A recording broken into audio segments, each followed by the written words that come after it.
A simple battery can save your dull kitchen knife. When a knife doesn't cut but crushes fruits and vegetables instead, cooking becomes frustrating. Even a simple paper test shows how much sharpness it's lost. Back in the day, my grandma used to sharpen knives with a porcelain mug.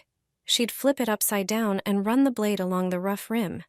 It worked, but the results weren't always perfect. That's why today I'm showing you this simple trick. Start with some toothpaste. Its tiny particles have abrasive properties. Apply a thin layer to the blade and spread it evenly with a cotton swab on both sides. Then grab a regular battery, remove the label, and hold it at an angle against the blade. Gently slide the battery along one side several times, then repeat on the other side. This technique restores the blade's sharpness. Your knife will cut through tomatoes, paper, and even delicate fruit with ease. This clever method works every time and saves you money on sharpening tools. With just a bit of patience, every knife in your kitchen can cut like new again.